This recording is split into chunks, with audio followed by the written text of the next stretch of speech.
Weather Service in Wilmington has issued a severe thunderstorm warning for southeastern Franklin County, Preble County, Bucks County, western Montgomery County, at 10:45 p.m. The National Weather Service in Wilmington thunderstorm was located near Connersville, moving east at 50 miles an hour.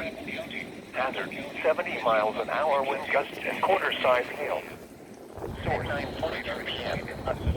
Impact, minor hail damage to vehicles is possible. Expect considerable tree damage. Wind damage is also likely to mobile homes, roofs, and outbuildings. Locations impacted include Hamilton, Fairfield, Trotwood, Oxford, Forest Park, Monroe, Trenton, Springdale, Eaton, Ross, Camden, Lewisburg, New Paris, West Alexandria, Gradus, 7 Mile, West College Corner, Darttown, Lawndale, and Dunlap. This includes I-70 in Ohio between mile markers 1 and 25.